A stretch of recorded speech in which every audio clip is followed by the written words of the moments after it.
दोस्तों हाज़र अज के 4-5 मुद्दे तुहाडे नाल साझे करन दे लई।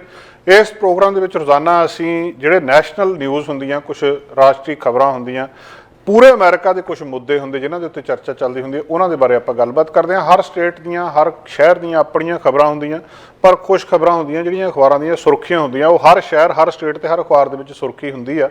ਉਹ ਸੁਰਖੀਆਂ ਅਸੀਂ ਇਸ ਪ੍ਰੋਗਰਾਮ ਦੇ ਵਿੱਚ ਤੁਹਾਡੇ ਨਾਲ ਸਾਂਝੀਆਂ ਕਰਦੇ ਹਾਂ। ਅੱਜ ਜਿਹੜੀ ਗੱਲਬਾਤ ਇੱਕ ਚਰਚਾ ਦੇ ਵਿੱਚ ਚੱਲ ਰਹੀ ਹੈ, ਨਿੱਕੀ ਹੈਲੀ ਨੇ ਪਿਛਲੇ ਦਿਨੀ ਬਿਆਨ ਦਿੱਤਾ ਸੀ ਮੈਂਟਲ ਹੈਲਥ ਅਸੈਸਮੈਂਟ ਬਾਰੇ। ਉਹ ਬਿਆਨ ਤੇ ਅਮਰੀਕਾ ਦੇ ਵਿੱਚ ਕਾਫੀ ਬਹਿਸ ਹੋ ਰਹੀ ਹੈ। ਟਿਕਟੌਕ ਦਾ ਇੱਕ ਨਵਾਂ ਫਿਲਟਰ ਆ, ਇਹ ਲਗਭਗ ਸਾਰੀਆਂ ਅਖਬਾਰਾਂ ਨੇ ਇਹਦੇ ਉੱਤੇ ਨਿਊਜ਼ ਲਾਈ ਆ। ਪ੍ਰਦੂਸ਼ਣ ਦੇ ਨਵੇਂ ਨਿਯਮਾਂ ਦੇ ਨਾਲ ਜਿਹੜਾ ਸਮੁੰਦਰ ਦੇ ਵਿੱਚ ਪਲਾਸਟਿਕ ਜਾ ਰਹੀ ਆ, ਉਹ ਦੱਸਦੇ ਆ ਕਿ ਘਟੂਗੀ। ਯੂਕੇ ਦੇ ਵਿੱਚ ਜਦੋਂ ਤੁਸੀਂ ਅਮਰੀਕਾ ਤੋਂ ਹੁਣ ਯੂਕੇ ਜਾਂਦੇ ਹੋ, ਤੁਹਾਨੂੰ ਵੀਜ਼ਾ ਨਹੀਂ ਲੈਣਾ ਪੈਂਦਾ। ਆਉਣ ਵਾਲੇ ਸਮੇਂ 'ਚ ਇੱਦਾਂ ਨਹੀਂ ਹੋਣਾ, ਤਬਦੀਲੀਆਂ ਹੋ ਰਹੀਆਂ ਨਿਯਮਾਂ ਦੇ ਵਿੱਚ। ਅਤੇ ਜਿਹੜੀ ਬੇਰੁਜ਼ਗਾਰਾਂ ਦੀਆਂ ਏਡ ਦੇ ਲਈ ਜਿਹੜੀਆਂ ਅਰਜ਼ੀਆਂ ਆ, ਉਹਦੇ ਵਿੱਚ ਅਨਐਮਪਲੋਇਮੈਂਟ ਏਡ ਦੇ ਲਈ ਵਾਧਾ ਹੋਇਆ ਦੱਸਿਆ ਜਾ ਰਿਹਾ ਅਮਰੀਕਾ ਦੇ ਵਿੱਚ। ਉਹ ਗੱਲਬਾਤ ਵੀ ਤੁਹਾਡੇ ਨਾਲ ਅੱਜ ਸਾਂਝੀ ਕਰਨੀ ਹੈ। ਸਭ ਤੋਂ ਪਹਿਲੀ ਗੱਲਬਾਤ ਨਿੱਕੀ ਹੈਲੀ ਦਾ ਬਿਆਨ ਮੈਂਟਲ ਅਸੈਸਮੈਂਟ 'ਤੇ, ਅਤੇ ਉਹਦੇ ਤੋਂ ਬਾਅਦ ਜਿਹੜੀ ਚਰਚਾ ਸਾਰੀ ਛਿੜੀ ਆ। ਪਿਛਲੇ ਸਮੇਂ ਦੇ ਵਿੱਚ ਨਿੱਕੀ ਹੈਲੀ ਜਿਹੜੀ ਕਿ ਪ੍ਰੈਜ਼ੀਡੈਂਟ ਬਣਨਾ ਚਾਹੁੰਦੀ ਆ ਅਮਰੀਕਾ ਦੀ, ਉਹਨੇ ਇੱਕ ਬਿਆਨ ਦਿੱਤਾ ਸੀ ਵੀ ਇੱਥੇ ਮੈਂਟਲ ਅਸੈਸਮੈਂਟ ਹੋਣੀ ਚਾਹੀਦੀ ਆ, ਵੀ ਪਤਾ ਹੋਣਾ ਚਾਹੀਦਾ ਵੀ ਇਹ ਬੰਦਾ ਮਾਨਸਿਕ ਰੂਪ ਦੇ ਵਿੱਚ ਠੀਕ ਆ, ਅਤੇ ਫਿਰ ਹੀ ਮਤਲਬ 75 ਸਾਲ ਤੋਂ ਬਾਅਦ ਉਹਨੇ ਕਿਹਾ ਸੀ। ਰੌਲਾ ਕੀ ਹੈ? ਸਾਡੇ ਰਾਸ਼ਟਰਪਤੀ ਜੋ ਬਾਈਡਨ ਅਮਰੀਕਾ ਦੇ ਇਸ ਵੇਲੇ 80 ਸਾਲ ਦੇ ਆ। ਡੋਨਲਡ ਟਰੰਪ ਨੇ ਵੀ ਇਲੈਕਸ਼ਨ ਲੜਨੀ ਹੈ, 76 ਸਾਲ ਦੇ ਆ। ਨਿੱਕੀ ਹੈਲੀ 51 ਸਾਲਾਂ ਦੀ ਆ। ਅਤੇ ਨਿੱਕੀ ਹੈਲੀ ਦਾ ਕਹਿਣਾ ਇਹ ਆ ਵੀ ਇੱਕ ਉਮਰ ਤੋਂ ਬਾਅਦ 75 ਸਾਲ ਤੋਂ ਬਾਅਦ ਬੰਦੇ ਦਾ ਚੈੱਕਅਪ ਹੋਣਾ ਚਾਹੀਦਾ ਵੀ ਇਹ ਠੀਕ ਠਾਕ ਆ, ਕਿਉਂਕਿ ਦੇਸ਼ ਚਲਾਉਣਾ ਜਾਂ ਉਹਨੇ ਕੁਛ ਕਰਨਾ ਆ, ਇਹ ਵੱਡੀ ਜ਼ਿੰਮੇਵਾਰੀ ਆ। ਉਸ ਬਿਆਨ ਦੇ ਉੱਤੇ ਜਿਹੜੀ ਕਾਫੀ ਜ਼ਿਆਦਾ ਕੰਟਰੋਵਰਸੀ ਹੋਈ ਆ, ਅਤੇ ਰਾਸ਼ਟਰਪਤੀ ਜੋ ਬਾਈਡਨ ਦੀ ਪਤਨੀ ਜਿਲ ਬਾਈਡਨ ਨੇ ਕਿਹਾ ਵੀ ਇਹ ਇੱਕ ਬਕਵਾਸ ਬਿਆਨ ਆ, ਇਹਦੀ ਕੋਈ ਤੁਕ ਨਹੀਂ ਬਣਦੀ। ਰਿਪਬਲਿਕਨ ਪਾਰਟੀ ਦੇ ਵੱਲੋਂ ਪ੍ਰੈਜ਼ੀਡੈਂਟਲ ਕੈਂਡੀਡੇਟ ਰੇਸ ਦੇ ਵਿੱਚ ਸ਼ਾਮਲ ਭਾਰਤੀ ਮੂਲ ਦੀ ਨਿੱਕੀ ਹੈਲੀ ਬਿਆਨ ਦੇ ਉੱਤੇ ਬਹਿਸ ਆ। ਸਰਕਾਰ ਨੂੰ ਉਹ ਕਹਿੰਦੀ 75 ਸਾਲ ਜਿਹੜਾ ਵੀ ਕਾਬਜ਼ 75 ਸਾਲ ਤੋਂ ਜ਼ਿਆਦਾ ਬੰਦਾ ਆ, ਉਹਦਾ ਮੈਂਟਲ ਐਬਿਲਿਟੀ ਟੈਸਟ, ਤਕਨੀਕੀ ਭਾਸ਼ਾ ਦੇ ਵਿੱਚ ਮੈਂਟਲ ਕੰਪੀਟੈਂਸੀ ਟੈਸਟ ਜ਼ਰੂਰੀ ਹੋ ਜਾਣਾ ਚਾਹੀਦਾ। ਰਾਸ਼ਟਰਪਤੀ ਜੋ ਬਾਈਡਨ, ਉਹਨਾਂ ਦੀ ਪਤਨੀ ਜਿਲ ਬਾਈਡਨ, ਉਹਨਾਂ ਨੇ ਇਸ ਸੁਝਾਅ ਦੇ ਉੱਤੇ ਕਾਫੀ ਗੁੱਸਾ ਕੀਤਾ ਅਤੇ ਉਹਨਾਂ ਨੇ ਕਿਹਾ ਵੀ ਇਹ ਫਜ਼ੂਲ ਦੀ ਅਤੇ ਬਕਵਾਸ ਗੱਲ ਇਹਨਾਂ ਨੇ ਕੀਤੀ ਹੈ। ਸਾਬਕਾ ਰਾਸ਼ਟਰਪਤੀ ਡੋਨਲਡ ਟਰੰਪ ਰਿਪਬਲਿਕਨ ਪਾਰਟੀ ਦੇ ਆ, ਅਤੇ ਅਮਰੀਕਾ ਦੇ ਮੀਡੀਆ ਦਾ ਇੱਕ ਵੱਡਾ ਹਿੱਸਾ ਜੋ ਬਾਈਡਨ ਦੀ ਫਿਟਨੈਸ ਦੇ ਉੱਤੇ ਕਈ ਵਾਰੀ ਸਵਾਲ ਕਰਦਾ। ਅਕਸਰ ਜਦੋਂ ਦੇ ਇਲੈਕਸ਼ਨ ਲੜ ਰਹੇ ਉਦੋਂ ਦੀ ਗੱਲਬਾਤ ਚੱਲ ਰਹੀ ਹੈ ਵੀ ਇਹਨਾਂ ਨੂੰ ਇਹ ਮਤਲਬ ਇਹਨਾਂ ਦਾ ਇੱਕ ਪੁਆਇੰਟ ਰਿਹਾ ਜਿਹਦੇ ਉੱਤੇ ਲੋਕਾਂ ਨੇ ਕਿਹਾ ਵੀ ਇਹਨਾਂ ਦੀ ਉਮਰ ਬਹੁਤ ਜ਼ਿਆਦਾ ਹੋ ਗਈ ਹੈ। ਪ੍ਰੈਜ਼ੀਡੈਂਟ ਬਾਈਡਨ ਦੀ ਜਿਹੜੀ ਫਿਜ਼ੀਕਲ ਅਤੇ ਮੈਂਟਲ ਹੈਲਥ ਆ, ਉਹਦੇ ਉੱਤੇ ਵੈਸੇ ਸਵਾਲ ਨਹੀਂ ਉੱਠਦੇ। ਹੁਣ ਇੱਕ ਪਾਸੇ ਤਾਂ ਭਾਵੇਂ ਉਹਨਾਂ ਦੀ ਨਿੱਕੀ ਹੈਲੀ ਦੀ ਪਾਰਟੀ ਤੇ ਡੋਨਲਡ ਟਰੰਪ ਵੀ ਆ, ਪਰ ਉਮਰ 'ਚ ਉਹ ਵੀ ਜ਼ਿਆਦਾ। ਇਹਦਾ ਮਤਲਬ ਇਹ ਹੈ ਕਿ ਨੋਮੀਨੇਸ਼ਨ ਦੇ ਵਿੱਚ ਵੀ ਉਹਨਾਂ ਨੂੰ ਇਸ ਗੱਲ ਦਾ ਫਾਇਦਾ ਹੋਊਗਾ ਜੇ ਉਹ ਸਵਾਲ ਚੱਕਦੇ ਆ। ਇੱਕ ਪਾਸੇ ਤੇ ਜੋ ਬਾਈਡਨ ਦੇ ਉੱਤੇ ਨਿਸ਼ਾਨਾ ਸਾਧ ਰਹੇ ਆ ਵੀ ਇਹਨਾਂ ਦੀ ਉਮਰ ਬਹੁਤ ਹੋ ਗਈ ਹੈ, ਅਤੇ ਜਦੋਂ ਨੂੰ ਰਿਟਾਇਰ ਹੋਣਗੇ ਉਦੋਂ 84, 85, 86 ਸਾਲਾਂ ਦੇ ਹੋ ਜਾਣਾ, ਜੇ ਅਗਲੀ ਵਾਰੀ ਇਹ ਬਣ ਗਏ, ਅਤੇ 80 ਸਾਲਾਂ ਦੇ ਹੋਣੀ ਹੈ। ਦੂਜੇ ਪਾਸੇ ਇਹਦੇ ਨਾਲ ਉਹਨਾਂ ਦੀ ਆਪਣੀ ਪਾਰਟੀ ਦੇ ਵਿੱਚ ਡੋਨਲਡ ਟਰੰਪ ਦੇ ਉੱਤੇ ਵੀ ਨਿਸ਼ਾਨਾ ਸਿੱਧਾ ਕਰ ਰਿਹਾ ਵੀ ਉਮਰ ਇਹਨਾਂ ਦੀ ਵੀ ਕਾਫੀ ਆ, ਵੀ ਸਾਨੂੰ ਨੌਜਵਾਨਾਂ ਨੂੰ ਜਾਣੀ ਕਿ ਉਹਨਾਂ ਦੀ ਉਮਰ 51 ਸਾਲ ਆ, ਮੌਕਾ ਦੇਣਾ ਚਾਹੀਦਾ। ਜੋ ਬਾਈਡਨ ਦੇ ਉੱਤੇ ਸਵਾਲ ਕੋਈ ਨਵੀਂ ਗੱਲ ਨਹੀਂ ਆ, ਪਹਿਲਾਂ ਵੀ ਰਿਪਬਲਿਕਨ ਇਹ ਗੱਲਬਾਤ ਸਾਹਮਣੇ ਕਰਦੇ ਰਹੇ, ਅਤੇ ਹੁਣ ਇਹ ਦੁਬਾਰਾ ਫਿਰ ਇੱਕ ਵਾਰੀ 24 ਦੇ ਵਿੱਚ ਇਲੈਕਸ਼ਨ ਤੋਂ ਪਹਿਲਾਂ ਚੱਲ ਰਹੀ ਹੈ। ਵਾਈਟ ਹਾਊਸ ਤੇ ਬਾਈਡਨ ਦੀ ਜਿਹੜੀ ਇਹ ਡੈਮੋਕ੍ਰੈਟਿਕ ਪਾਰਟੀ ਆ, ਉਹਦੇ ਵਿੱਚ ਇਸ ਮਾਮਲੇ ਦੇ ਉੱਤੇ ਉਹਨਾਂ ਨੂੰ ਕਈ ਵਾਰੀ ਡਿਫੈਂਸਿਵ ਹੋਣਾ ਪੈਂਦਾ ਵੀ ਨਹੀਂ ਇਹ ਗੱਲ ਨਹੀਂ ਆ, ਮੇਰਾ ਕੰਮ ਦੇਖੋ ਤੁਸੀਂ ਵੀ ਮੈਂ ਕੰਮ ਠੀਕ ਕਰ ਰਿਹਾ। ਬਹੁਤ ਸਾਰੀਆਂ ਗਲਤੀਆਂ ਜਿਹੜੀਆਂ ਸਧਾਰਨ ਬੰਦੇ ਤੋਂ, ਯੰਗ ਬੰਦੇ ਤੋਂ ਵੀ ਹੋ ਸਕਦੀਆਂ, ਜਦੋਂ ਉਹ ਗਲਤੀਆਂ ਜੋ ਬਾਈਡਨ ਕਰਦੇ ਆ ਤਾਂ ਉਹਦੇ 'ਤੇ ਉਂਗਲੀ ਚੁੱਕੀ ਜਾਂਦੀ ਆ ਵੀ ਦੇਖੋ ਜੀ ਇਹਨਾਂ ਦੀ ਉਮਰ ਦਾ ਤਕਾਜ਼ਾ ਆ, ਇਹਨਾਂ ਨੂੰ ਇਸ ਗੱਲ ਦਾ ਵੀ ਪਤਾ ਨਹੀਂ ਰਹਿੰਦਾ। ਨਿੱਕੀ ਹੈਲੀ ਅਮਰੀਕਾ ਦੇ ਵਿੱਚ ਉਹ ਕਿਤੇ ਕੋਈ ਵੀ ਲੀਡਰ ਹੋਵੇ 75 ਸਾਲ ਤੋਂ ਜ਼ਿਆਦਾ ਮੈਂਟਲ ਕੰਪੀਟੈਂਸੀ ਟੈਸਟ 'ਤੇ ਵੀ ਕਮਾਂਡ ਦੇ ਰਹੇ ਆ ਦੇਸ਼ ਦੀ, ਘੱਟੋ ਘੱਟ ਉਹਨਾਂ ਨੂੰ ਪਤਾ ਹੋਣਾ ਚਾਹੀਦਾ। ਅਤੇ ਇਹ CNN ਨੂੰ ਇੱਕ ਇੰਟਰਵਿਊ ਦਿੱਤਾ ਜਿਲ ਬਾਈਡਨ ਨੇ, ਉਹਦੇ ਵਿੱਚ ਇਹਨਾਂ ਨੇ ਇਹ ਗੱਲਬਾਤ ਕਹੀ ਆ। ਉਹ ਕਹਿੰਦੇ 80 ਸਾਲ ਦੇ ਵਿੱਚ ਵੀ ਜਿਹੜੇ ਮੇਰੇ ਪਤੀ ਆ ਉਹ ਅਮਰੀਕਾ ਦੇ ਕਮਾਂਡਰ ਇਨ ਚੀਫ ਆ, ਪੋਲੈਂਡ ਤੋਂ ਯੂਕਰੇਨ ਤੱਕ ਟ੍ਰੇਨ ਦੇ ਵਿੱਚ ਗਏ ਆ, ਜੰਗ ਦੇ ਹਾਲਾਤ ਉੱਥੇ ਜਾ ਕੇ ਪ੍ਰੈਜ਼ੀਡੈਂਟ ਜ਼ੈਲੈਂਸਕੀ ਨੂੰ ਮਿਲ ਕੇ ਆਏ ਆ। ਇਹਦਾ ਮਤਲਬ ਸਟੈਮਿਨਾ ਹੈਗਾ, ਫਿਟਨੈਸ ਹੈਗੀ ਆ। ਗੱਲਬਾਤ ਇੱਦਾਂ ਦੀ, ਕਹਿੰਦੇ 9 ਘੰਟੇ ਕੰਮ ਕਰਦੇ ਆ ਰੋਜ਼ ਰਾਸ਼ਟਰਪਤੀ ਜੋ ਬਾਈਡਨ। ਅਤੇ 24 ਦੇ ਵਿੱਚ ਉਹਨਾਂ ਨੂੰ ਜਿਹੜਾ ਚੈਲੰਜ ਕਰ ਰਿਹਾ ਬੰਦਾ ਵਿਰੋਧੀ ਡੋਨਲਡ ਟਰੰਪ, ਉਹਦੀ ਉਮਰ ਕਿੰਨੀ ਆ? 76 ਸਾਲ। ਵੀ ਇਹਨੂੰ ਤੁਸੀਂ ਇੱਦਾਂ ਨਹੀਂ ਕਹਿ ਸਕਦੇ ਵੀ ਇਹਨਾਂ ਦੀ ਉਮਰ ਜ਼ਿਆਦਾ ਆ ਜਾਂ ਇਸ ਮਾਮਲੇ ਦੇ ਵਿੱਚ ਕੁਛ ਜਿਹੜਾ ਇਹਨਾਂ ਨੂੰ ਇਸ ਖਾਸ ਕਿਸੇ ਟੈਸਟ ਦੀ ਲੋੜ ਆ। ਹੁਣ ਇਸ ਟੈਸਟ ਦੀ ਮੰਗ ਤੋਂ ਬਾਅਦ, ਅੱਛਾ ਇਹ ਜਿਹੜੀ ਇਹ ਟੈਸਟ ਦੀ ਮੰਗ ਟਰੰਪ ਵੀ ਕਰ ਚੁੱਕੇ ਆ। ਪਿਛਲੇ ਦਿਨਾਂ ਦੇ ਵਿੱਚ ਉਹਨਾਂ ਨੇ ਕਿਹਾ ਸੀ ਵੀ ਇਹਦੇ 'ਚ ਗਲਤ ਕੀ ਆ, ਟੈਸਟ ਹੋਣਾ ਚਾਹੀਦਾ। ਘੱਟੋ ਘੱਟ ਜਿਹੜੀ ਉਹਨਾਂ ਨੇ ਬਿਆਨ ਦਿੱਤਾ ਸੀ ਵੀ ਸਾਡੇ ਪ੍ਰੈਜ਼ੀਡੈਂਟ ਨੂੰ ਬਾਹਰ ਜਾ ਕੇ ਸ਼ਰਮਿੰਦਾ ਤਾਂ ਨਹੀਂ ਹੋਣਾ ਪਊਗਾ। ਹੁਣ ਬਾਹਰ ਜਾ ਕੇ ਸ਼ਰਮਿੰਦਾ ਹੋਣ ਵਾਲੀ ਗੱਲ ਕਿੱਥੋਂ ਆ? ਕੀ ਰਾਸ਼ਟਰਪਤੀ ਜੋ ਬਾਈਡਨ ਕਰਕੇ ਅਮਰੀਕਾ ਨੂੰ ਬਾਹਰ ਜਾ ਕੇ ਸ਼ਰਮਿੰਦਾ ਹੋਣਾ ਪਿਆ? ਪਿਛਲੇ ਸਾਲ ਜੂਨ ਦੇ ਵਿੱਚ ਜਿਹੜਾ ਨਾਰਥ ਕੈਰੋਲੀਨਾ ਆ, ਉੱਥੇ ਪੈਨਸਿਲਵੇਨੀਆ ਯੂਨੀਵਰਸਿਟੀ ਦੇ ਵਿੱਚ ਰਾਸ਼ਟਰਪਤੀ ਜੋ ਬਾਈਡਨ ਦਾ ਭਾਸ਼ਣ ਸੀ। ਭਾਸ਼ਣ ਖਤਮ ਹੋਣ ਤੋਂ ਬਾਅਦ ਉਹ ਮਤਲਬ ਇਕੱਲੇ ਹੀ ਹਵਾ ਦੇ ਵਿੱਚ ਹੱਥ ਹਿਲਾ ਰਹੇ ਸੀ ਤਾਂ ਇਹ ਵਾਇਰਲ ਜਿਹੜੀ ਵੀਡੀਓ ਆ ਇਹ ਸਾਹਮਣੇ ਆਈ ਸੀ। ਰਾਸ਼ਟਰਪਤੀ ਜੋ ਬਾਈਡਨ ਨੇ ਜਿਹੜਾ ਸਟੇਜ ਸ਼ੇਅਰ ਕਰਨ ਵਾਲਾ ਕੋਈ ਨਹੀਂ ਸੀ ਤੇ ਉੱਥੇ ਲਗਭਗ ਇੱਕ ਤਰੀਕੇ ਦੇ ਨਾਲ ਉਹ ਗੁੰਮ-ਸੁੰਮ ਜਿਹੇ ਹੋ ਗਏ ਕਿ ਉਹਨਾਂ ਨੂੰ ਚੇਤਾ ਨਹੀਂ ਸੀ ਆ ਰਿਹਾ ਵੀ ਮੈਂ ਮੰਚ ਦੇ ਉੱਤੇ ਇਕੱਲਾ ਆ। ਸੋ ਜਦੋਂ ਇੱਕ ਪਾਸੇ ਮੁੜੇ ਤਾਂ ਉੱਥੇ ਜਿਹੜੀ ਪਿੱਛੇ ਕੋਈ ਉਹ ਮਤਲਬ ਉਹ ਹੱਥ ਮਿਲਾਉਣ ਦੀ ਉਹਨਾਂ ਨੇ ਪਿੱਛੇ ਨੂੰ ਕੀਤਾ, ਫਿਰ ਉਹ ਤੋਂ ਬਾਅਦ ਉਹਨਾਂ ਨੂੰ ਪਤਾ ਲੱਗਿਆ ਤੇ ਉਹਦੇ ਤੋਂ ਬਾਅਦ ਫਿਰ ਉਹ ਲੋਕਾਂ ਦੇ ਵਿੱਚ ਚਲੇ ਗਏ। ਇੱਕ ਵਾਰੀ ਇਹ ਵੀ ਹੋਇਆ, ਤਰੀਕ ਭੁੱਲ ਗਏ। 6 ਜਨਵਰੀ ਕੈਪੀਟਲ ਹਿੱਲ ਦੀ ਘਟਨਾ ਬਹੁਤ ਵੱਡੀ ਆ, ਦੂਜੀ ਇਹਦੀ ਐਨੀਵਰਸਰੀ ਸੀਗੀ। ਜੋ ਬਾਈਡਨ ਨੇ ਉਹਨਾਂ ਦਾ ਜਿਹੜਾ ਨੇ ਸਾਹਮਣਾ ਕਰ ਰਹੇ ਸੀਗੇ ਸਾਰਾ ਕੁਝ, ਉਹਨਾਂ ਨੂੰ ਜਿਹੜੇ ਲੋਕਾਂ ਨੇ ਉਹ ਦੰਗਾ ਕਰਨ ਵਾਲਿਆਂ ਦਾ ਸਾਹਮਣਾ ਕੀਤਾ ਸੀ ਉਹਨਾਂ ਨੂੰ ਪ੍ਰੈਜ਼ੀਡੈਂਸ਼ੀਅਲ ਜਿਹੜਾ ਮੈਡਲ ਦਿੱਤਾ ਜਾਣਾ ਸੀ, ਸਨਮਾਨਿਤ ਕਰਨਾ ਸੀ, ਤੇ ਉਹ ਗਲਤੀ ਇਹ ਕਰ ਬੈਠੇ ਕਿ ਜਿਹੜਾ ਉਹਦੇ ਨਾਲ ਉਹਨਾਂ ਦਾ ਵਿਵਾਦ ਖੜਾ ਹੋ ਗਿਆ। ਜਦੋਂ ਉਹ ਸੰਬੋਧਨ ਕਰ ਰਹੇ ਤੇ ਕੈਪੀਟਲ ਹਿੱਲ ਦੇ ਵਿੱਚ ਹਮਲੇ ਦੀ ਤਰੀਕ ਉਹਨਾਂ ਨੇ 6 ਜਨਵਰੀ ਥਾਂ ਦੇ ਉੱਤੇ 6 ਜੁਲਾਈ ਕਹਿ ਦਿੱਤੀ। ਹੁਣ 6 ਜੁਲਾਈ ਨੂੰ ਉਹਨਾਂ ਨੇ ਕਿਹਾ ਵੀ 6 ਜੁਲਾਈ ਨੂੰ ਜੋ ਕੁਝ ਹੋਇਆ ਇਹਦਾ ਇੰਟਰਨੈਸ਼ਨਲ ਲੈਵਲ ਦੇ ਉੱਤੇ ਬਹੁਤ ਅਸਰ ਹੋਇਆ ਤੇ ਇਹਦੇ ਕਰਕੇ ਉਹਨਾਂ ਨੂੰ ਮਤਲਬ ਉਹ ਕਹਿੰਦੇ ਤੁਸੀਂ ਸਮਝ ਨਹੀਂ ਸਕਦੇ। ਹੁਣ ਭਾਸ਼ਣ ਦੇ ਵਿੱਚ ਉਹਨਾਂ ਨੇ ਫਿਰ ਯੂਕਰੇਨੀਅਨ ਕਹਿਣਾ ਸੀ, ਉੱਥੇ ਉਹ ਇਰਾਨੀਅਨ ਕਹਿ ਗਏ। G20 ਸਮਿਟ ਦੇ ਵਿੱਚ ਜਿਹੜੀ ਚੀਟ ਸ਼ੀਟ ਸੀ, ਉਹ ਪਿਛਲੇ ਸਾਲ G20 ਸਮਿਟ ਦੀ ਰਾਸ਼ਟਰਪਤੀ ਦਾ ਜਿਹੜਾ ਇੱਕ ਉਹਦਾ ਸ਼ੀਟ ਦਾ ਫੋਟੋ ਵਾਇਰਲ ਹੋਇਆ ਸੀ। ਸਮਿਟ ਦੇ ਵਿੱਚ ਇੱਕ ਕਾਗਜ਼ ਸੀ ਇਹਨਾਂ ਦੇ ਕੋਲ, ਉਹਦੇ ਤੇ ਤਫਸੀਲ ਲਿਖੀ ਸੀ ਵੀ ਉਹਨੇ ਕਰਨਾ ਕੀ ਆ, ਸਮਿਟ ਹਾਲ ਦੇ ਵਿੱਚ ਕੀ ਕਰਨਾ ਆ। ਮਸਲਨ ਉਹਦੇ 'ਚ ਇਹ ਲਿਖਿਆ ਸੀ ਕਿ ਕਿੱਥੇ ਕਦੋਂ ਬੋਲਣਾ, ਕਿੰਨੀ ਦੇਰ ਬੋਲਣਾ।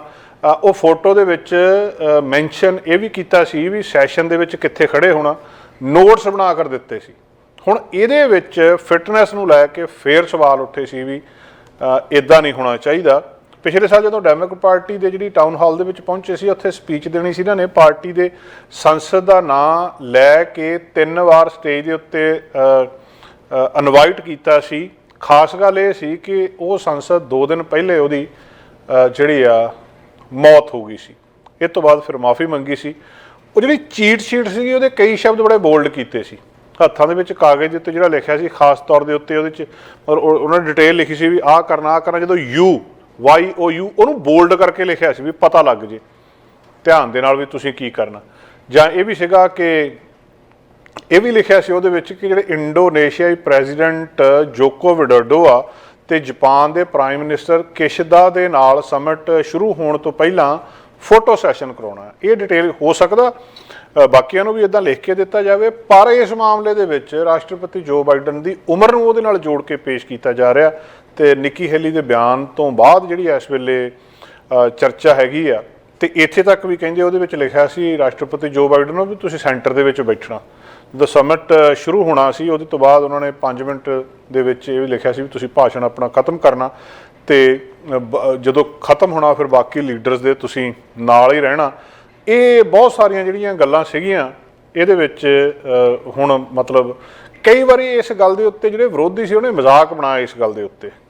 ਜਦੋਂ ਇੱਕ ਪ੍ਰੋਗਰਾਮ ਸੀਗਾ ਉਹਦੇ ਵਿੱਚ ਇਹਨਾਂ ਦੇ ਕੋਲ ਇੱਕ ਨੋਟ ਭੇਜਿਆ ਗਿਆ ਸੀ ਜਿਹਦੇ ਉੱਤੇ ਇਹ ਲਿਖਿਆ ਸੀ ਕਿ ਤੁਹਾਡੀ ਠੋਡੀ ਦੇ ਉੱਤੇ ਕੁਝ ਲੱਗਾ ਆ, ਇਹਨੂੰ ਹਟਾ ਲਓ।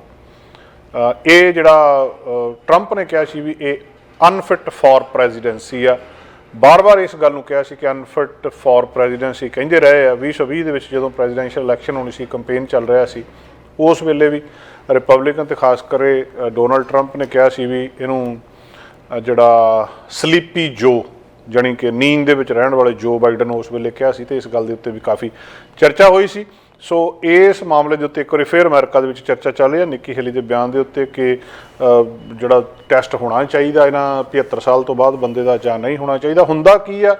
ਪਰ ਇੱਕ ਵਾਰੀ ਫਿਰ ਰਾਸ਼ਟਰਪਤੀ ਜੋ ਬਾਈਡਨ ਨੂੰ ਇਹਦਾ ਨਿਸ਼ਾਨਾ ਬਣਾਇਆ ਜਾ ਰਿਹਾ।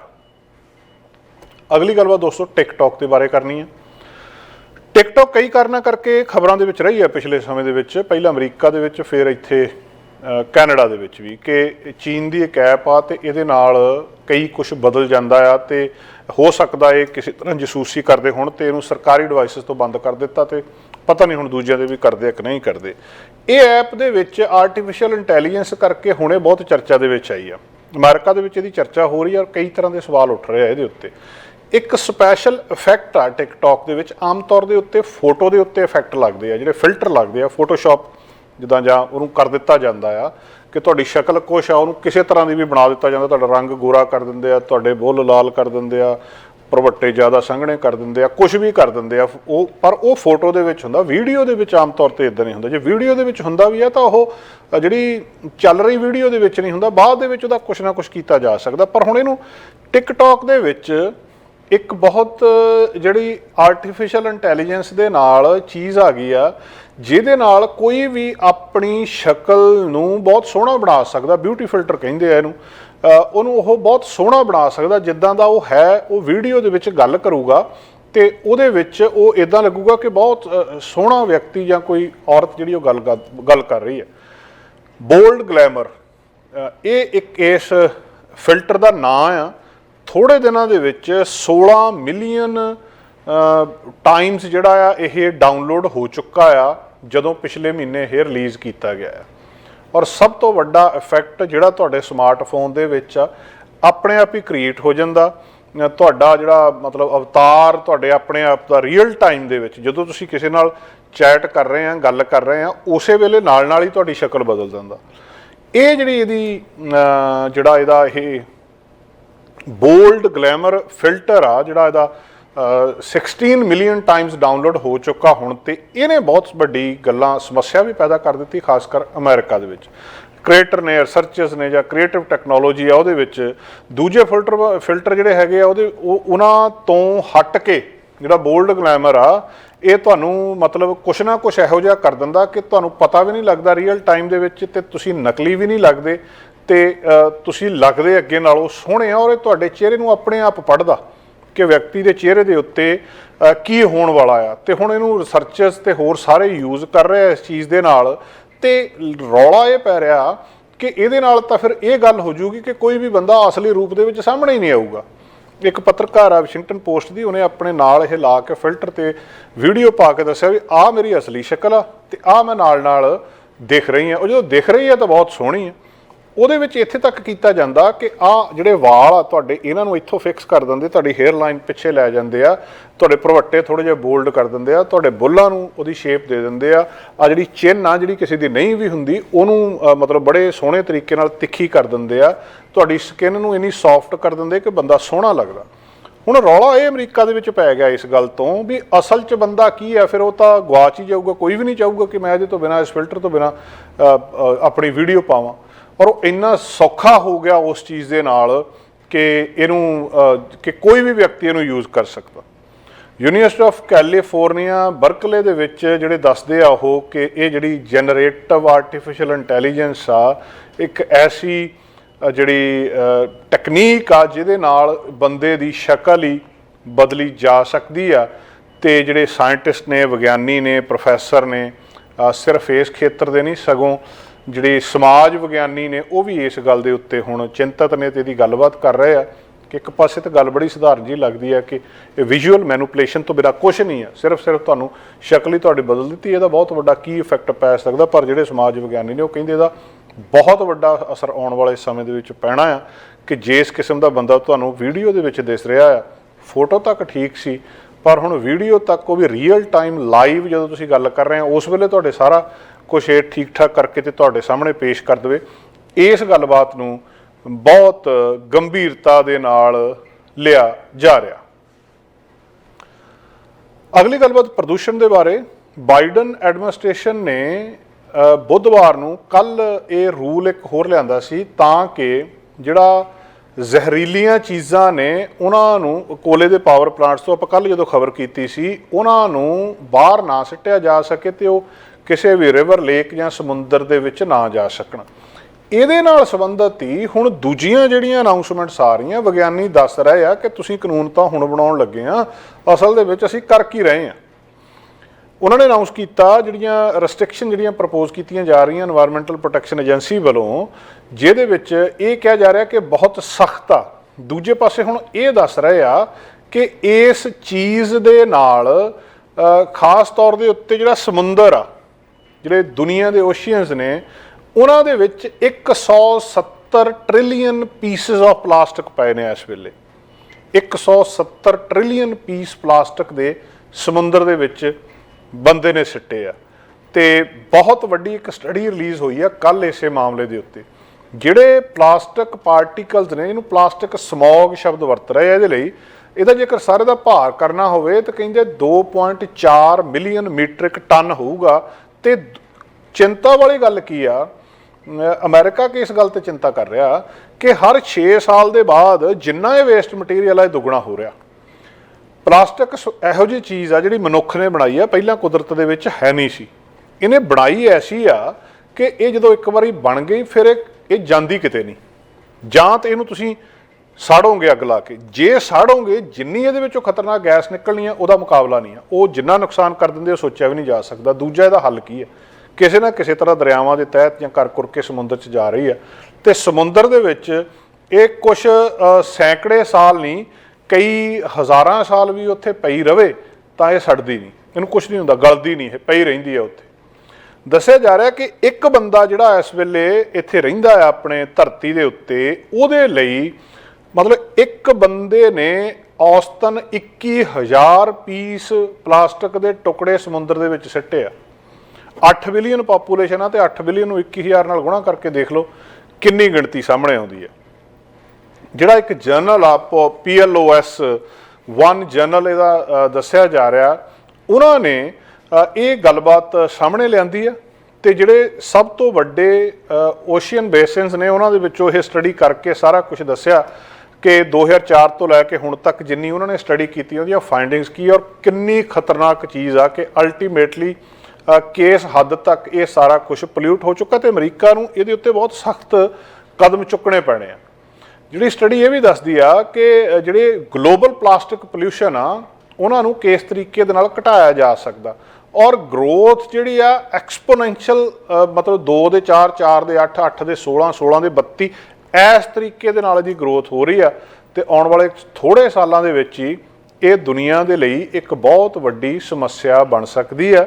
ਜਿਹੜੇ ਹੁਣ ਅਮਰੀਕਾ ਦੇ ਵਿੱਚ ਕੱਲ੍ਹ ਨਿਯਮ ਲਾਗੂ ਕੀਤੇ ਗਏ ਆ ਉਹਦੇ ਤਹਿਤ ਜਿਹੜਾ ਨਿਸ਼ਾਨਾ ਇਹਨਾਂ ਨੇ ਰੱਖਿਆ ਆ ਉਹ ਜਿਹੜਾ ਉੱਥੇ ਤੱਕ ਪਹੁੰਚਣ ਦੇ ਲਈ ਬਹੁਤ ਜ਼ਰੂਰੀ ਆ। ਹੁਣ ਸਵਾਲ ਇਹ ਪੈਦਾ ਹੁੰਦਾ ਕਿ ਜਿਹੜੀ ਪਲਾਸਟਿਕ ਬਣ ਗਈ ਉਹਨੂੰ ਰੀਸਾਈਕਲ ਕੀਤਾ ਜਾ ਸਕਦਾ, ਪਰ 10% ਸਿਰਫ ਰੀਸਾਈਕਲ ਹੁੰਦੀ ਆ। ਬਾਕੀ ਸਾਰੇ ਦਾ ਸਾਰਾ ਮਟੀਰੀਅਲ ਜਿਹੜਾ ਲੈਂਡਫਿਲਸ ਦੇ ਵਿੱਚ ਤੇ ਰਿਵਰਸ ਦੇ ਵਿੱਚ ਤੇ ਜਾਂ ਸਿੱਧਾ ਸਮੁੰਦਰ ਦੇ ਵਿੱਚ ਆਪ ਹੀ ਸਿੱਟੀ ਜਾਂਦੇ ਆ। ਤੇ ਇਹ ਮਤਲਬ ਉਹਦੇ ਤਲ ਦੇ ਉੱਤੇ ਸਮੁੰਦਰ ਦੇ ਜਦੋਂ ਥੱਲੇ ਜਾ ਕੇ ਦੇਖਦਾ ਤੇ ਉੱਥੇ ਇੰਨਾ ਕੁਛ ਇਹਨਾਂ ਨੇ ਜਿਹੜੀ ਸਟੱਡੀ ਕੀਤੀ 40 ਸਾਲਾਂ ਦੀ 1979 ਤੋਂ ਲੈ ਕੇ ਹੁਣ ਤੱਕ ਦਾ ਇਹ ਸਾਰਾ ਕੁਝ ਹਿਸਾਬ ਕਿਤਾਬ ਲਾ ਕੇ ਦੱਸਿਆ ਕਿ ਜਿੰਨੀ ਪਲਾਸਟਿਕ ਜਿਹੜੀ 2004 ਤੱਕ ਜਦੋਂ ਮਤਲਬ ਉਹ ਤੋਂ ਬਾਅਦ ਇਹਦਾ ਨੰਬਰ ਜਿਹੜਾ ਸਕਾਈ ਰੌਕਟ ਹੋਣਾ ਸ਼ੁਰੂ ਹੋਇਆ, ਅਸਮਾਨ ਨੂੰ ਛੂਹਣ ਲੱਗਿਆ ਜਿੰਨਾ ਇਹ ਸੀਗਾ, ਇਹਨੂੰ ਕਿਸੇ ਨਾ ਕਿਸੇ ਤਰ੍ਹਾਂ ਪ੍ਰੀਵੈਂਟ ਕਰਨਾ ਜ਼ਰੂਰੀ ਆ। ਉਹਦੇ ਲਈ ਸਖਤ ਨਿਯਮ ਬਣਾਉਣੇ ਜ਼ਰੂਰੀ ਆ ਜਿਨ੍ਹਾਂ ਦੀ ਸ਼ੁਰੂਆਤ ਅਮਰੀਕਾ ਦੇ ਵਿੱਚ ਬਾਈਡਨ ਐਡਮਿਨਿਸਟ੍ਰੇਸ਼ਨ ਨੇ ਕੀਤੀ ਆ। ਪਰ ਹਜੇ ਵਿਗਿਆਨੀ ਕਹਿੰਦੇ ਆ ਵੀ ਇਹ ਗੱਲ ਬਹੁਤ ਥੋੜ੍ਹੀ ਆ। ਆਉਣ ਵਾਲੇ ਸਮੇਂ ਦੇ ਵਿੱਚ ਹਾਲਾਤ ਹੋਰ ਜ਼ਿਆਦਾ ਖਤਰਨਾਕ ਹੋ ਸਕਦੇ ਆ ਜੇਕਰ ਇਹਦੇ ਉੱਤੇ ਸਖਤ ਕਦਮ ਨਾ ਚੁੱਕੇ ਗਏ। ਅਗਲੀ ਗੱਲਬਾਤ ਦੋਸਤੋ UK ਦੇ ਵੀਜ਼ੇ ਬਾਰੇ ਆ। ਜਦੋਂ ਅਮਰੀਕਾ ਦੇ ਵਿੱਚੋਂ ਜਿਹੜਾ ਅਮਰੀਕਾ ਦੇ ਵਿੱਚ ਗ੍ਰੀਨ ਕਾਰਡ ਜਾਂ ਸਿਟੀਜ਼ਨ ਹੈਗਾ ਆ ਉਹ UK ਦੇ ਵਿੱਚ ਜਾਂਦਾ, ਉਹਨੂੰ ਵੀਜ਼ਾ ਲੈਣ ਦੀ ਲੋੜ ਨਹੀਂ ਪੈਂਦੀ, ਉਹ ਸਿੱਧਾ ਚਲੇ ਜਾਂਦਾ ਤੇ ਉੱਥੇ ਜਾ ਕੇ ਲੈਂਡ ਕਰ ਜਾਂਦਾ। ਪਰ ਇਹ ਗੱਲਬਾਤ ਬਦਲ ਰਹੀ ਆ। ਹੁਣ ਤੁਹਾਨੂੰ ਜੇ ਤੁਸੀਂ UK ਦੇ ਵਿੱਚ ਜਾਂਦੇ, ਅਜੇ ਨਹੀਂ, ਉਹਨਾਂ ਨੇ ਇਸ ਸਾਲ ਦੇ ਆਖਰ, ਅਗਲੇ ਸਾਲ ਦੇ ਆਖਰ ਤੋਂ ਕਰਨਾ, 24 ਦੇ ਆਖਰ ਤੋਂ 25 ਦੇ ਸ਼ੁਰੂ ਵਿੱਚ ਪੱਕਾ ਹੋ ਜਾਣਾ ਬਈ ਤੁਹਾਨੂੰ ਵੀਜ਼ਾ ਨਹੀਂ ਚਾਹੀਦਾ, ਪਰ ਤੁਹਾਨੂੰ ਇੱਕ ਅਪਲਾਈ ਕਰਨਾ ਪਊਗਾ ਡਿਜੀਟਲ ਟਰੈਵਲ ਆਥੋਰਾਈਜੇਸ਼ਨ ਦੇ ਲਈ।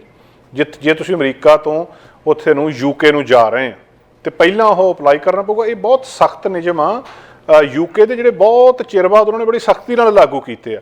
ਲੋਕ ਜਿਨ੍ਹਾਂ ਦੇ ਕੋਲ ਅਮਰੀਕਨ ਪਾਸਪੋਰਟ ਆ ਉਹ ਬਿਨਾਂ ਗੱਲ ਤੋਂ ਉੱਥੇ ਜਾ ਸਕਦੇ ਆ। ਜਿਹੜੇ ਯੂਰਪੀਅਨ ਯੂਨੀਅਨ ਦੇ ਸਿਟੀਜ਼ਨਸ ਨੇ, ਹੁਣ ਇਹਦੇ ਵਿੱਚ ਦੂਜੇ ਵੀ ਸ਼ਾਮਲ ਆ, ਇਕੱਲਾ ਅਮਰੀਕਾ ਨਹੀਂ ਰੱਖਿਆ ਉਹਨਾਂ ਨੇ। European union, Canadian, Japanese, Australian, New Zealand ਵਾਲੇ ਤੇ ਜਿਹੜੀਆਂ ਹੋਰ ਕੁਝ ਨੈਸ਼ਨਲਸ ਨੇ ਇਹ ਉੱਥੇ ਜਾ ਸਕਦੇ ਆ। ਪਰ ਇਹਨਾਂ ਨੂੰ ਇਲੈਕਟ੍ਰੋਨਿਕ ਟਰੈਵਲ ਆਥੋਰਾਈਜੇਸ਼ਨ ਲੈਣਾ ਪਊਗਾ ਤੇ ਇਹਨੂੰ ਇਹਨਾਂ ਨੇ ਰੋਲ ਆਊਟ ਪੂਰਾ ਕਰ ਦੇਣਾ 2024 ਦੇ ਅੰਤ ਤੱਕ ਤੇ ਜਾਂ 2025 ਦੇ ਸ਼ੁਰੂ ਵਿੱਚ। ਬ੍ਰਿਟਿਸ਼ ਜਾਂ ਜਿਹੜੇ ਆਇਰਿਸ਼ ਨੈਸ਼ਨਲਸ ਹੈਗੇ ਆ ਲੋਕ ਜਿਹੜੇ UK ਦੇ ਨਾਲ ਸੈਟਲ ਸਟੇਟਸ ਵਾਲੇ ਆ, ਉਹਨਾਂ ਨੂੰ ਇਹਦੇ ਵਿੱਚੋਂ ਐਗਜ਼ੰਪਸ਼ਨ ਕੀਤੀ ਗਈ ਆ। ਪਰ ਮੋਟੀ ਗੱਲ, ਜੇ ਤੁਸੀਂ ਅਮਰੀਕਾ ਤੋਂ UK ਜਾ ਰਹੇ ਆ ਤਾਂ ਅਗਲੇ ਸਾਲ ਦੇ ਆਖਰ ਤੋਂ ਤੁਹਾਨੂੰ ਇੱਕ ETA ਦੇ ਲਈ ਅਪਲਾਈ ਕਰਨਾ ਪਊਗਾ ਤਾਂ ਤੁਸੀਂ ਉੱਥੇ ਜਾ ਸਕਦੇ ਆ। ਪਹਿਲਾਂ ਵਾਂਗੂ ਸਿੱਧੀ ਤੁਹਾਡੀ ਐਂਟਰੀ ਉੱਥੇ ਨਹੀਂ ਹੋ ਸਕਦੀ। ਹਾਲਾਂਕਿ ਪਤਾ ਨਹੀਂ ਇਹ ਨਿਯਮ ਕਿੰਨਾ ਕੁ ਉਹਨਾਂ ਦਾ ਚੱਲਦਾ ਹੈ, ਕਿੰਨਾ ਕੁ ਨਹੀਂ ਚੱਲਦਾ, ਪਰ ਹਜੇ ਤੱਕ ਇਹਦੀ ਕਾਸਟ ਵੀ ਨਹੀਂ ਉਹਨਾਂ ਨੇ ਕਨਫਰਮ ਕੀਤੀ, ਇਹਦੀ ਕਾਸਟ ਕਿੰਨੀ ਆ ਤੇ ਕਿੰਨੇ ਜਿਹੜੀ ਇਹਦੀ ਰੇਂਜ ਆ, ਕਿੰਨੀ ਇਹਦੀ ਸਕੀਮ ਦੇ ਵਿੱਚ ਆਉਂਦੀ ਆ। ਜਿਹੜਾ US ਇਲੈਕਟ੍ਰੋਨਿਕ ਸਿਸਟਮ ਆ ਟਰੈਵਲ ਆਥੋਰਾਈਜੇਸ਼ਨ ਦੇ ਲਈ, ਉਹ $21 ਉਹਦੇ ਉੱਤੇ ਲੱਗਦੇ ਆ। ਯੂਰਪ ਯੂਨੀਅਨ ਜਿਹੜਾ ਉਹ ਵੀ ਲਾਂਚ ਕਰ ਰਿਹਾ ਆਪਣਾ ਡਿਜੀਟਲ ਟਰੈਵਲ ਆਥੋਰਾਈਜੇਸ਼ਨ ਸਕੀਮ, ਜਿਹਨੂੰ ਉਹ ETIAS ਕਹਿੰਦੇ ਆ। ਵੀਜ਼ਾ ਐਗਜ਼ੈਂਪਟ ਜਿਹੜੀ ਇਹ ਦੇਸ਼ ਨੇ ਉਹਨਾਂ ਨੇ ਵੀ 2024 ਦੇ ਵਿੱਚ ਹੀ ਕਰ ਦੇਣਾ, ਤੇ 30 ਦੇਸ਼ਾਂ ਦੇ ਵਿੱਚ ਤੁਸੀਂ ਜੇ ਇੱਕ ਵਾਰੀ ਉਹ ਯੂਰਪ ਵਾਲਾ ਲੈ ਲੈਂਦੇ ਆ, ਯੂਰਪੀਅਨ ਯੂਨੀਅਨ ਵਾਲਾ, ਤਾਂ ਜਾ ਸਕਦੇ ਆ। ਸੋ ਪਹਿਲਾਂ ਜਿੱਦਾਂ ਇੱਥੋਂ ਸਿੱਧੇ ਯੂਰਪ ਚਲੇ ਜਾਂਦੇ ਆ, UK ਚਲੇ ਜਾਂਦੇ ਆ, ਉਸ ਤਰ੍ਹਾਂ ਅਗਲੇ ਸਾਲ ਦੇ ਵਿੱਚ ਜਾਣਾ ਨਹੀਂ ਆ। ਵੀਜ਼ਾ ਨਹੀਂ ਲੈਣਾ ਪਊਗਾ, ਪਰ ਇੱਕ ਜਿਹੜੀ ਇਲੈਕਟ੍ਰੋਨਿਕ ਵੀਜ਼ਾ ਵੇਵੀਅਰ ਸਕੀਮ ਆ, ਜਿਹਦੇ ਤਹਿਤ ਤੁਹਾਨੂੰ ਕਹਿਣਾ ਪਊਗਾ ਕਿ ਅਸੀਂ ਇੱਥੇ ਜਾਣਾ ਹੈ ਤੇ ਸਾਨੂੰ ਵੀਜ਼ੇ ਤੋਂ ਐਗਜ਼ੈਂਪਟ ਕੀਤਾ ਜਾਵੇ, ਉਹ ਪਹਿਲਾਂ ਅਪਲਾਈ ਕਰਨਾ ਪਊਗਾ। ਉਹਦਾ ਆਪਣਾ ਚੱਕਰ ਆ ਵੀ ਉਹਦੇ ਕਿੰਨੇ ਕੁ ਪੈਸੇ ਲੱਗਦੇ ਆ, ਤੇ ਉਹਦੇ ਨਾਲ ਬਾਅਦ ਦੇ ਵਿੱਚ ਕੀ ਕੁਛ ਗੱਲਾਂ ਬਾਤਾਂ ਹੋਰ ਸਾਹਮਣੇ ਆਉਂਦੀਆਂ। ਦੋਸਤੋ, ਇਹਦੇ ਨਾਲ ਅੱਜ ਦਾ ਪ੍ਰੋਗਰਾਮ ਇੱਥੇ ਸਮਾਪਤ ਕਰਦੇ ਹਾਂ। ਕੱਲ ਫਿਰ ਹਾਜ਼ਰ ਹੋਵਾਂਗੇ ਕੱਲ ਦੀਆਂ ਕੁਝ ਨਵੀਆਂ ਖਬਰਾਂ ਦੇ ਨਾਲ। ਹੁਣ ਤੁਸੀਂ ਦੇਖ ਸਕਦੇ ਹੋ ਗਲੋਬਲ ਪੰਜਾਬ ਟੀਵੀ ਨੂੰ ਡਾਊਨਲੋਡ ਕਰੋ ਸਾਡੀ ਐਪ ਐਂਡਰੋਇਡ ਜਾਂ iOS ਤੇ ਫ੍ਰੀ ਵਿੱਚ, roku ਅਤੇ Amazon Fire TV ਤੇ ਜਾਂ Apple TV ਤੇ। ਨਾਲ ਹੀ ਦੇਖ ਸਕਦੇ ਹੋ ਲਾਈਵ ਸਟ੍ਰੀਮਿੰਗ www.globalpunjabtv.com ਤੇ।